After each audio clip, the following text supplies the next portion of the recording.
سخن نواز، معاشی بدحالی، خط افلاس کی بڑھتی ہوئی شرح، بے روزگاریاں اور دم توڑتی ہوئی معیشتوں و منڈیوں کا حل، انڈسٹریلائزیشن، ملٹی نیشنل کمپنیوں کی پالیسیوں اور کارپوریٹ سیکٹر کی اجارہ داریوں میں نہیں بلکہ اسلامی تجارت کے اصول، ماضی اور حال کی روشنی میں ہے، اور یہی میرا موضوع سخن ہے۔ عزیزان گرامی، اسلام نے روز اول سے ہی تجارت کی گرہ قدر اصولوں کی رہنمائی و رہبری کی ہے۔ قرآن پاک خود ارشاد فرماتا ہے، اے ایمان والو، جب تم نماز ادا کر لو تو زمین پر پھیل جاؤ اور اللہ کا فضل تلاش کرو۔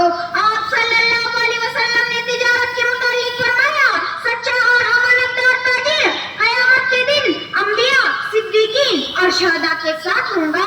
آپ نے فرمایا، رزق کے 10 حصوں میں سے 9 حصے تجارت کے ہیں۔ آپ نے فرمایا، رزق حلال کا حاصل کرنا اہم فریضہ ہے۔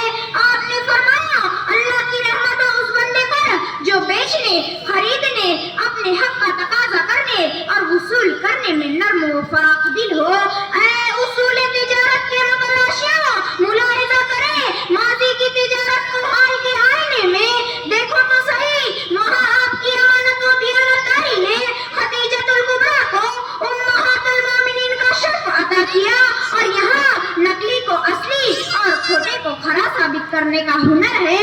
وہاں وعدے کی پاسداری میں کھڑے ہونے کا درس ہے، اور یہاں کس کا دیے جو تیرا دیں گے کا بول ہے۔ وہاں شراکت داری میں ایک دوسرے کے حقوق کا مکمل خیال ہے، اور یہاں کتنا میری جیب میں آ جائے کا رجحان ہے۔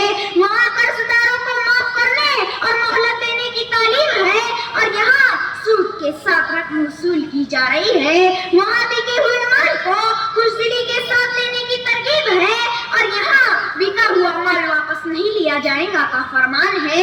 یہی نہیں، اے دکانوں و منڈیوں میں نماز فوت کرنے والوں، دیکھو تو صحابی رسول کو جو اذان کے کلمات سنتے ہی ہتھوڑا پیچھے کے پیچھے چھوڑ دیتے ہیں اور نماز کے اشتیاق میں چل دیتے ہیں، اور ہم جمعہ کے نمازی، اے سودی مال کے دیوانوں، وہاں صدیق اکبر رضی اللہ تعالیٰ عنہ حرام لقمہ کو خارج کرتے ہوئے یہ ارشاد فرمایا کہ اگر یہ میری موت کے ساتھ بھی باہر نکلتا تو میں اسے ضرور نکالتا۔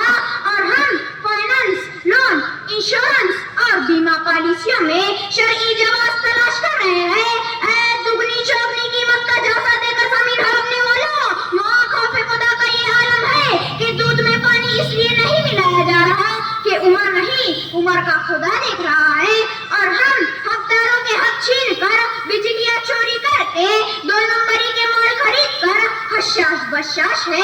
گویا کہ ہمیں مرنا ہی نہیں اور نہ ہی مالک مختار کے حضور پیش ہونا ہے۔